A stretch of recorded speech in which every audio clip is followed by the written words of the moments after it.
Part 9. Can the Black Fang assassinate me? I don't want to do this anymore. The chapter opens in the royal manse, where Jaffar and Nino are about to carry out the assassination of the prince. Jaffar still talks like a fanfic character, and Nino wants to do her best I'll do my best to not disappoint her mother. But Zaphiel's prayer touches Nino. She empathizes with his earnest desire to be accepted by one of his parents, and once Jaffar has knocked him out, she finds herself unable to kill him. Jaffar gets angry, rare sighting, and says he will not permit her to ruin his opportunity. Wasn't it supposed to be her opportunity? This is another awkward translation. Jaffar's line here is supposed to be directly referencing the previous one he made earlier, about not being part of her blundering. In fact, the same wording is used in Japanese, so translating these lines so differently really doesn't make any sense. Nino resigns herself to the fact that Jaffar is going to have to kill both her and the prince. But Jaffar can't bring himself to kill Nino, so instead he decides to flee with her. On their way out, they run into Ursula, who was told by Sonia to monitor Jaffar because he was behaving oddly. You could say she had a bad feeling about this. I have a bad feeling about this.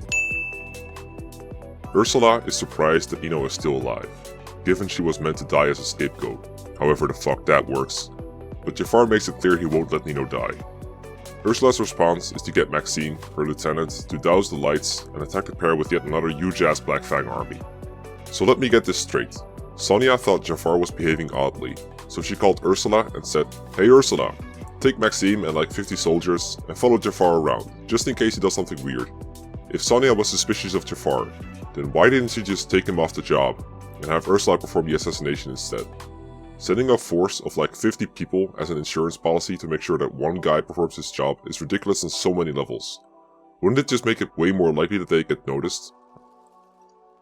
Furthermore, what the fuck is the deal with the amount of mugs the Black Fang has anyway?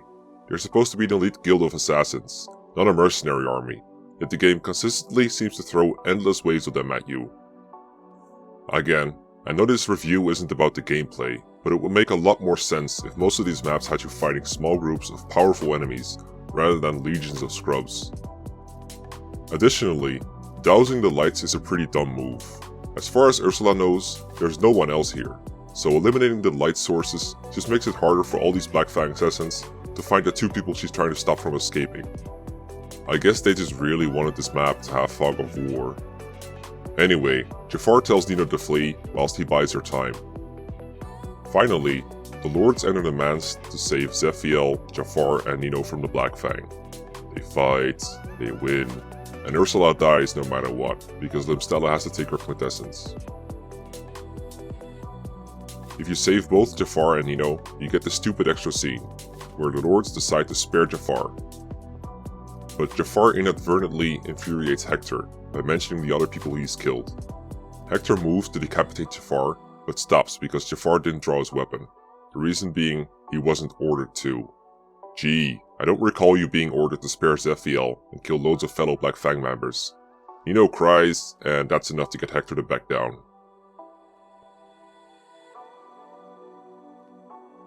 This scene is one of the few instances where Eliwood and Hector modes have truly mutually exclusive dialogue, but somehow all of it looks really bad. Eliwood says something about how if they killed Jaffar, Nino would die too. And yeah, he literally says that in Japanese. I can see what the writing was trying to go for here, with Eliwood turning Jaffar's statement back around at him, but using an euphemism instead would have worked a lot better. I also need to take a moment to point out that despite the fact this scene is different depending on the mode, Lin's lines are exactly the same. In Eliwood's mode, they're just superfluous statements that don't really add anything to the scene, which is standard Lin. But in Hector's mode, they're really inappropriate. I think this example speaks volumes about how little the writers cared about Lin, and how lazily she's forcibly inserted into scenes. In the morning, the lords meet with Queen Helen to return the Fire Emblem. They try to tell her about the assassination, but she only wants to know about whether they recovered the treasure. Eliwood is so outraged by her lack of interest in her son's safety that he interrogates her about her motivations, and he ends up storming out instead of just shutting up and waiting like 10 seconds so they could get permission to visit the Shrine of Seals. Once outside, Eliwood apologizes for screwing everything up, but the others are like, "It's fine." Man, what happened to saving the world? Don't you need to urgently get to the shrine so you can stop Nergal? Who cares? Moralizing is more important. Also, Pent has the script, so he knows Murdoch is gonna tell Helen what happened in like 5 seconds, which will result in the Lords getting what they came for anyway. Helen comes out, having apparently turned over a new leaf, apologizing to them and giving them a map to the shrine and a heaven seal. And that's the end of the chapter. But before we move on, I have something important to say about this whole assassination of Zephiel arc, and by extent, the nature of FE7 as a prequel. See, this arc tries to make FE7's story tie into FE6's, but it's so ham-fisted and lazily implemented that it ends up retroactively causing contradictions. What else is new? Here's another handy timeline of events, in accordance with FE6's script and FE7's extended epilogue. At an unspecified point in time, Desmond falls in love with Guinevere's mother, and Desmond enters into an arranged marriage with Helen, an Etrurian noble, to strengthen political ties between the countries. Roughly 13 years ago, Zephiel was born from Helen. Desmond has no love for Zephiel, as he's the son of a woman he hates. Roughly 5 years ago, Guinevere is born from that woman. Helen and Desmond begin to live in separate castles, and Desmond begins to loathe Zephiel more, due to jealousy of his abilities.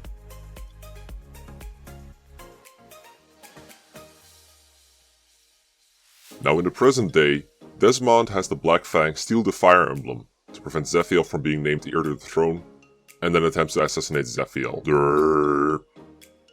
Eliwood, Hector, and Lyn save Zephiel's life, and Helen repays them by letting them visit the Shrine of Seals. 15 years later, Desmond tells Zephiel that Guinevere's husband will be the heir to the throne, not him. Desmond's decision is not accepted by the public, and there is a great outcry due to Zephiel's popularity with the people.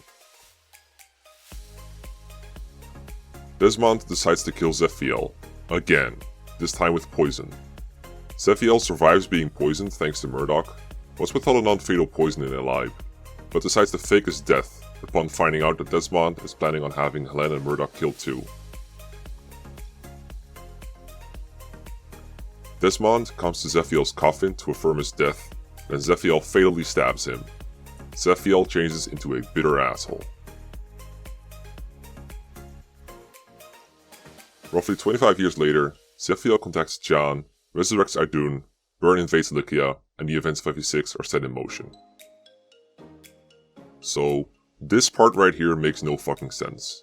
It's as if they wanted to make Zephiel's backstory a part of FE7's plot, but they didn't want to retcon specifics regarding the poisoning, because they couldn't really make a map out of that.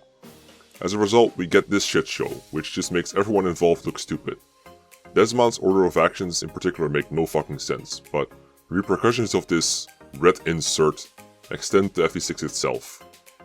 See, now many of the interactions involving Zephiel, Hector, Eliwood, Marcus and Myrnus in FE6 seem rather strange. None of them think to mention these events to Roy. In fact, Myrnus casually mentions that it's rumored that Zephiel killed his father to take the throne, but it's Guinevere who has to explain that Desmond tried to kill Zephiel first. And then there's that scene in chapter 3 between a mortally wounded Hector and Zephiel. You would think Hector would try to bring up the fact that he helped save Zephiel's life, right? They sort of try to address this through the in-chapter conversations with the main lord and Zephiel, which show that he doesn't know who saved him, but both Helen and Murdoch are shown to explicitly know that the lords are responsible, and somehow Vida, who's a fucking outcast, finds out too. In fact, the English script even says that it's Zephiel who told her that they saved him, but apparently that's not a stupid translation error, and she just heard via rumors. But that's still pretty stupid. Anyway, the point is, Zephiel should know what's up, unless both his mom and Murdoch are extremely irresponsible. Like, you'd think it would be a pretty good idea to warn Zephiel to always be really careful about his dad, since he literally tried to fucking kill him. And whilst I'm on this point, I may as well just complain about how Eliwood, Marcus and Myrnus don't bother to tell Roy anything important about the events of this game in general.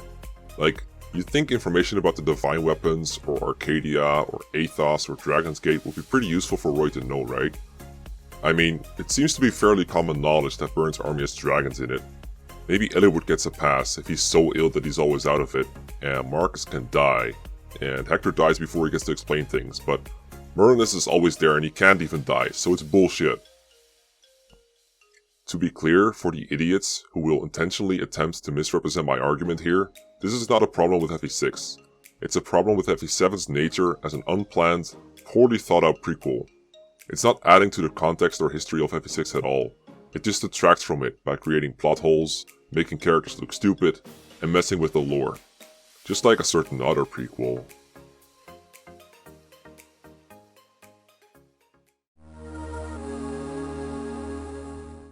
This guidance chapter is unlocked by recruiting both Jaffar and Nino.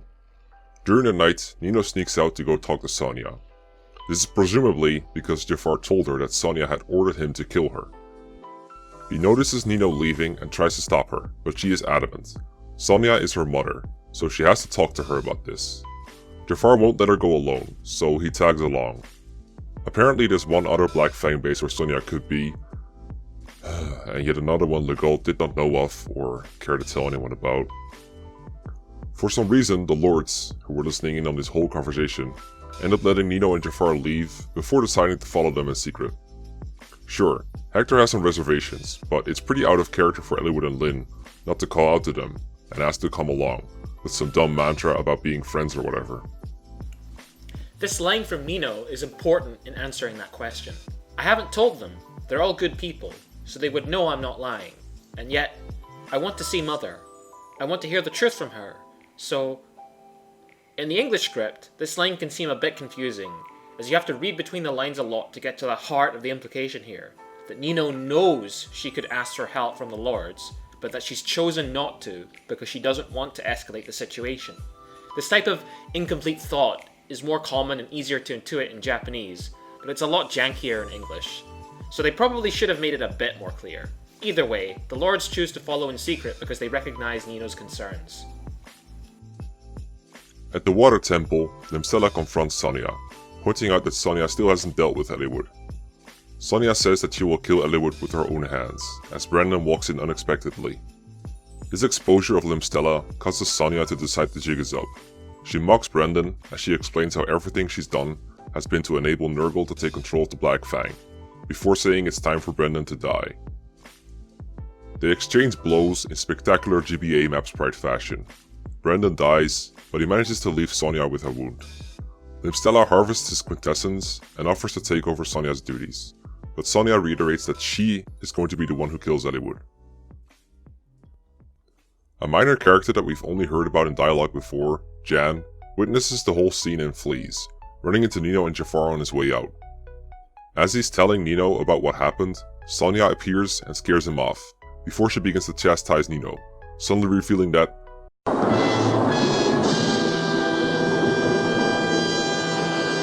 she actually wasn't Nino's real mother. It turns out Nino's real parents were from a house of gifted magic users, who guarded the Secret of the Dragons. This is never elaborated on.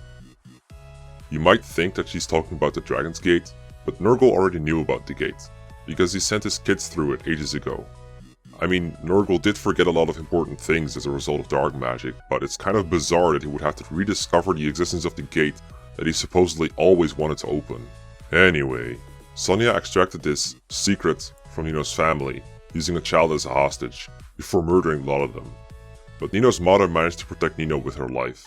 It's just like Harry Potter! Nergal decides to keep Nino alive, because she might be of use to him later, due to her magical bloodline. As such, Sonia raised Nino as her own daughter. Of course, Nino grew up to be a Disney princess that couldn't hurt a fly, despite being surrounded by crazy murderers, which infuriated Sonia. This led to her deciding upon letting Nino die as a scapegoat in the assassination of Zaphiel. I still don't get how that was supposed to work. And then she's like, ha ha ha ha, stay back, how rich, how noble. So, shall I pass judgment on you, as the Black Fang must with traitors? I sentence you to death. Prepare to be punished. Even Sonia thinks the law of the Fang is a fucking joke. As Sonia is about to fight Jaffar and Nino, the Lords burst in, just in time to save the day. Sonia teleports away and reverts to Saturday morning cartoon villain mode, cackling maniacally about how she's going to drag out their suffering. She even provides pathways through the water so they can reach her. This game is so immature. So then they fight. She's defeated by the Lords and later finished off by Limstella because there's no use for puppets with defects, or damaged goods as we call them.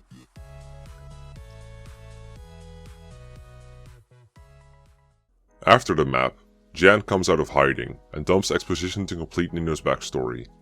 He unconvincingly tries to tell her and the player that Brendan never fully trusted Sonia. I guess he had a bad feeling about her. I don't know why we're supposed to believe this, because Brendan has been shown on screen to be perfectly fine with letting Sonia call the shots and order the four fangs around. But apparently Brendan had his agents investigate Sonia's past, and as a result, they found out about Nino's past too. I'm going to assume they only recently uncovered this information about her real family, because it would be quite a dick move to hide it from her for years. Nino formally asks to travel with the Lords and drags Jaffar into it too, but before they depart, Hector pulls Jaffar aside to tell him he doesn't trust him. He also drops a half-baked Navy SEAL copy pasta, and then after a quick exchange of ellipses, they all leave. So, that's the end of Nino and Jaffar's story arc, aside from a few special boss conversations later, but they don't really change anything, so whatever. Let's take a moment to examine them both in more detail. The archetypical dynamic between these two is a pretty well-trodden trope, especially in media targeted at younger audiences. A male killer who is emotionally stunted and morally questionable, juxtaposed by a pure-hearted maiden, who eventually redeems him in some fashion or another. I'm not here to bash the use of tropes or cliches, but I do have a problem with the way it was executed here. Both Nino and Jaffar's character traits are exaggerated to such an extreme extent that they become absurd. Jaffar is literally called the Angel of Death, and is stated to have been found upon a mountain of corpses as a child. He has lines like, "I am a corpse, I have been dead since the day I was born," and has more ellipses in his dialogue than anyone else in the game. He emanates a particular kind of edgy coolness, where his abnormal emotionless personality isn't really a character flaw per se. In fact, it's something that is part of his appeal. Middle school kids think Jaffar is badass and cool. Older players find his antics comedic. There is no sense of him being creepy or off-putting, which is supposed to be the point of his archetype. Instead, he's like an OC out of a fanfiction written by a teenager. Unfortunately, this is not an uncommon occurrence. There's a reason Cold Steel the Hedgehog is a meme after all.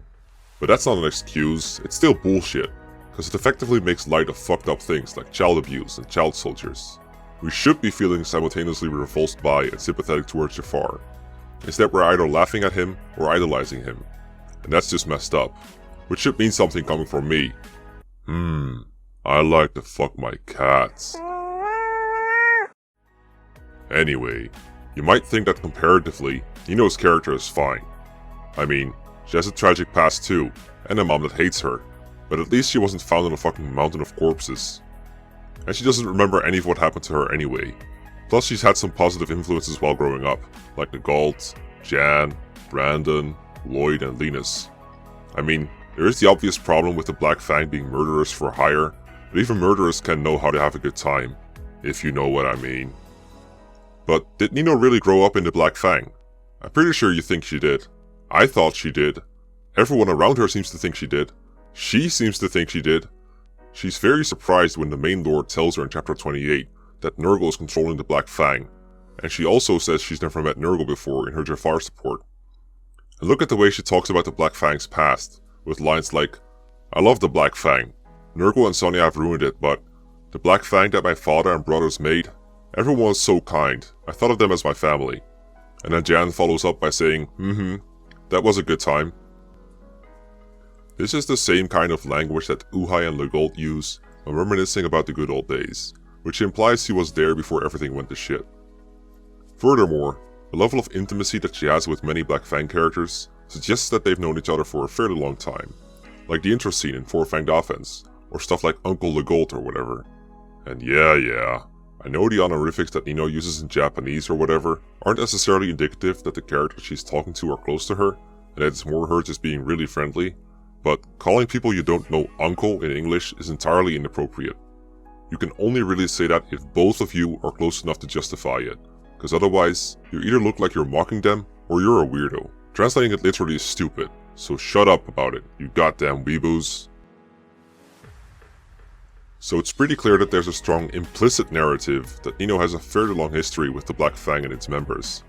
But the explicit narrative pretty much contradicts this entirely. Back in chapter 17, Layla said that Sonia only married Brandon 1 year ago, and that was when the Black Fang's actions began to change. She also says the Fang has only existed for 10 years, and we know from 28X that Nino was taken from her parents when she was a baby, which according to Nino and Rebecca's C support would have been 13 to 14 years ago. And Jaffar says in the next chapter that we are no longer Fangs. No, we served Nergal. We were never Fangs. To them, we were never companions. Never. This all seems to contradict the previous image implied by the game, because a significant portion of Nino's life must have been spent purely with Sonia, who hates Nino and has treated her like garbage her whole life, as well as Nergal and his creepy morphs. Probably at the fucking Dread Isle or something. As if this wasn't bad enough, look at Jaffar and Nino's support conversation again. When I first met you, it was after you had come with with Sonia and the Black Fang. So I thought at first that you were with the Black Fang. Then, my brothers told me that you had come with Nergal. I had never met Nergal, but as Nergal's servants, you and Sonia must have been friends, right? I was selected by Nergal as a child. He raised me to become his angel of death. I did not think, I did not feel. I did what I was told, and that was all. I entered the Black Fang with the intent of infiltrating them, of using them. I had heard rumors about Sonia and her daughter being there. The child, raised by Sonia. I thought she must be something like myself. But the first time I saw you, you were with the Reap brothers, laughing, in a dazzling light, as if you belonged there. Huh? When I first met you, it was after you had come with with Sonia and the Black Fang. What? So, wait, who came with who? And when to where? Is this some kind of mistranslation again? So after some consultation, I'm fairly sure that this line should read something like, "The first time I met you, Jaffar, was when Sonia and I came to the Black Fang. So I thought you had always been with them." But that would mean Jaffar was part of the Black Fang before Sonia and Nino were, right? So why does he say in his line that he heard rumors about Sonia and her daughter being there? That he was sent to infiltrate and make use of the Fang? Wasn't that Sonia's job? And that the first time he saw her was with the Reap brothers, even though both him and Nino were both taken in by Nergal as kids? Isn't that like a contradiction? So Nino met Jaffar after Sonia brought her to the Fang, yet Jaffar somehow heard rumors of them being in the Fang. I guess it's possible that he joined after they did to take control of the Fang, but that's Sonia's job. But whatever. Then he heard about them, but he knew about Sonia being Nergal's minion before or something. But that wouldn't make sense, but didn't know about Nino. He's always been connected to Nergal. Then you spread after he became a member of the Fang. I thought Nergal or Sonia introduced him to the Fang or something. And then if Nino and Sonia joined first for a while, then Jaffar joined. Jaffar thought then that too. Meet. But if they joined at the same time, wouldn't they have met each other before? Rumors after Nino and Sonia joined? I'm so confused. So anyway, back to the review. The point is, Nino somehow manages to be pure-hearted and kind, to the point that Eliwood would be jealous, and people often mockingly refer to him as a Disney princess. And this is in spite of the fact that she's been raised in an extremely messed up environment, by a mother who hates her, and probably nobody else, other than Nergal and his creepy morphs. Anyone coming out of that with even a shred of self-esteem left would be lucky, meaning Nino's personality simply beggars belief. Keep in mind that Jaffar was raised by Nergal's group too, and look how he turned out. And the whole raised in the Black Fang thing as a positive influence can't really be true, unless Sonia and Nino and Jaffar have been part of the Fang for years and years before Sonia married Brandon and things started to change. But at least 4 years of her life have to go by before the Fang even exists in the first place.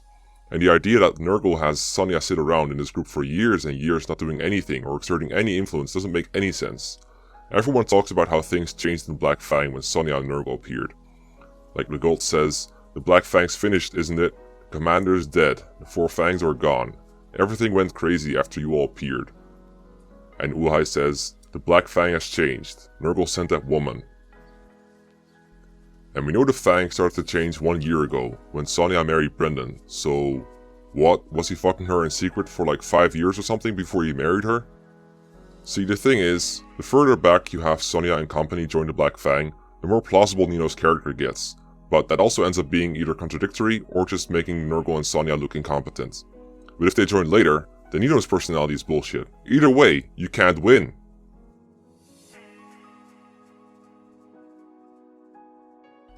Nino's story seems to have been written by different people with different ideas of what exactly her story was supposed to be, and as a result, nothing fits together properly. It's like a miniature version of what this game's plot is like. What do you call it again? Micro something? Microcosm? Microsism? Microsism?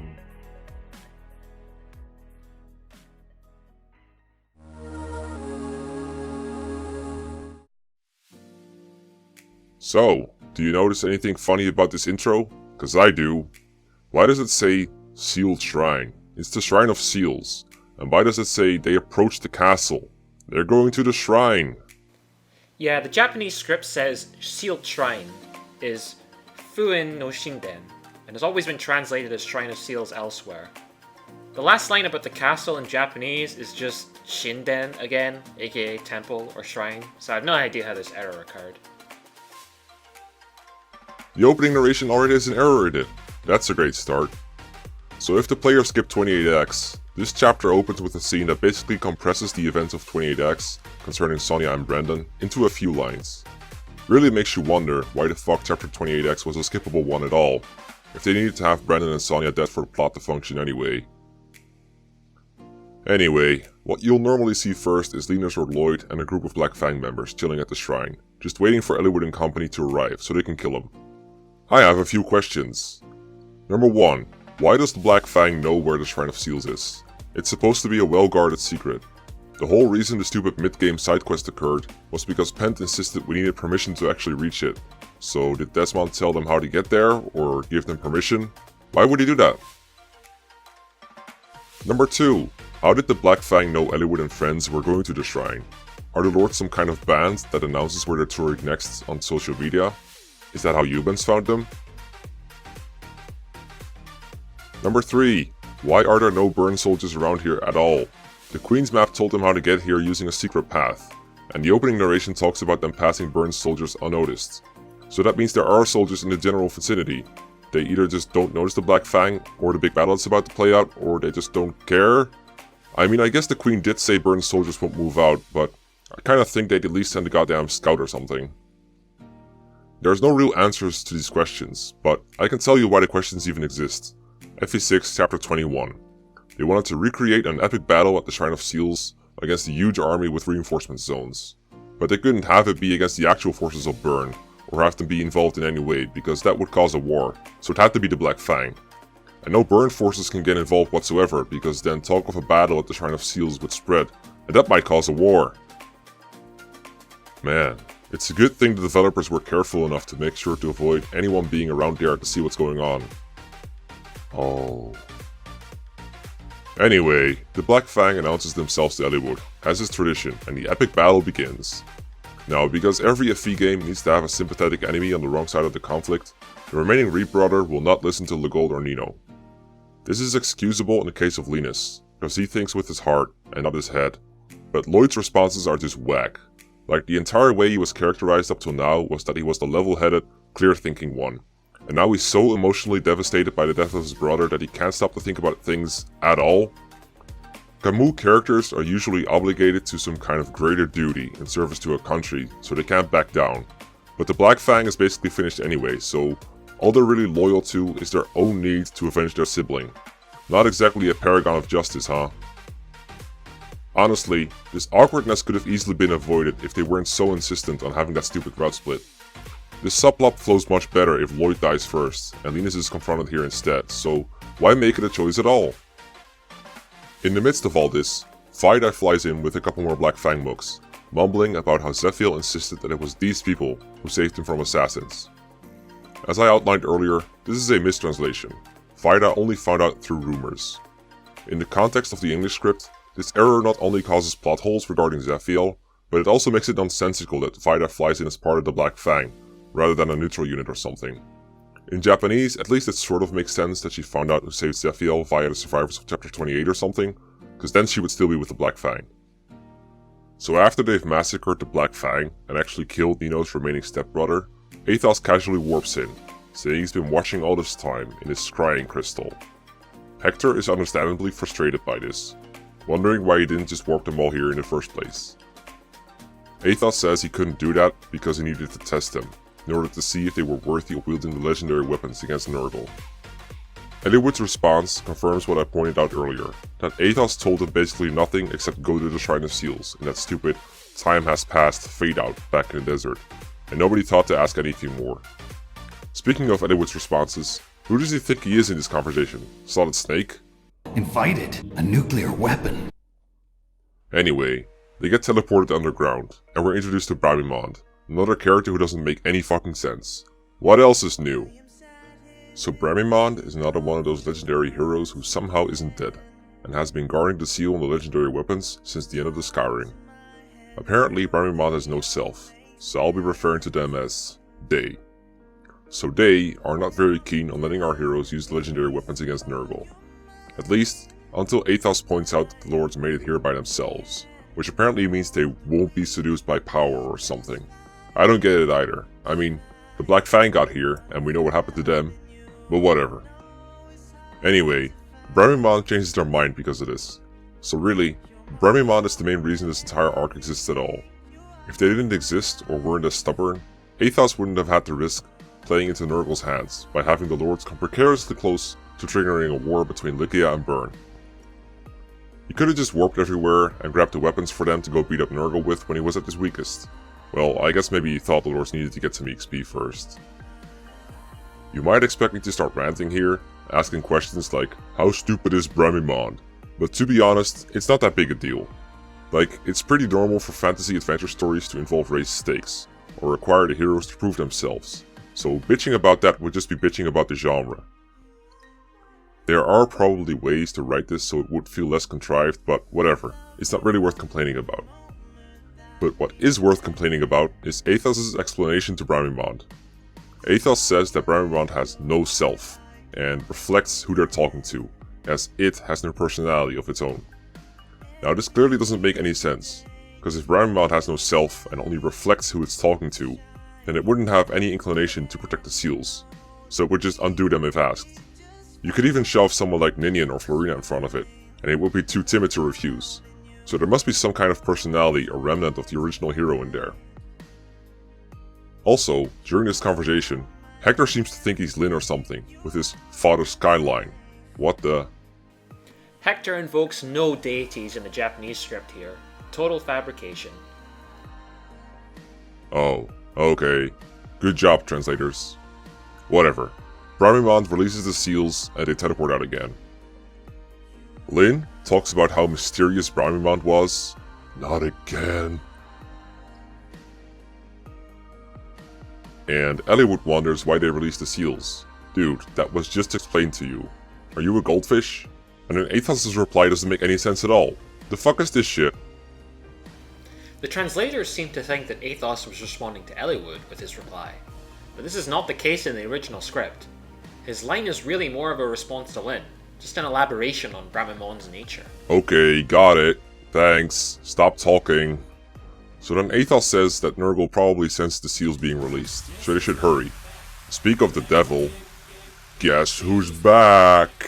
Tell a friend, guess who's back, guess who's back, guess who's back, guess who's back, guess who's back. So Nergal then asks the twins to come with him. What? Just grab one for goodness sake, or use hypnosis, or bring a lackey like Lipstella along to grab one for you. Why ask? Alright, because we gotta have drama. Ninian makes some kind of deal with Nergal that doesn't make any sense, offering herself if he leaves Nils. But he even says he only needs one of them, so the world is still doomed either way, isn't it? What a noble sacrifice. Thanks, Ninian, I guess. Nergal then goes out with a bang. Literally, he causes a huge explosion. Cut to the next scene, where Eliwood is waking up, and Aethos says he saved them with a barrier he made. But he also says that if he truly wished to kill you, even my power could not have saved you. I don't even know how to respond to this. So, like, he didn't want to kill them? Did Nergal know that Aethos would save them, or did he just not care enough? So many questions.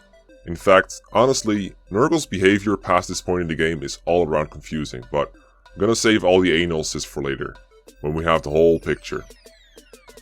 Oh yeah, I almost forget. This scene at the end with the Heaven Seal, where the main lord promotes, so that accounts for all 3 of the Heaven Seals in existence. Gee, how convenient that there are exactly 3 and they get all of them, huh? But what really grinds my gears is that the Heaven Seal now arbitrarily works for the main lord, but it didn't back in chapter 26. Like, there is no reason at all why this is the case, and it's dumberer when you consider that Eliwood and Hector can promote early in each other's stories. Fixed promotion points in Fire Emblem are supposed to coincide with the narrative, but there's no reason for that here whatsoever. It's not even like in Echoes, where some sage has to blast Alm from the other side of the continent or whatever. They're just able to use a Heaven Seal now for whatever reason. You could argue they needed to make sure the main lord would get a stat boost, even if they were underleveled for the next chapter, but consider the following. Aethos could have just force promoted the main lord if they weren't already promoted by this point, and if they were, he'd just give you another Heaven Seal. So that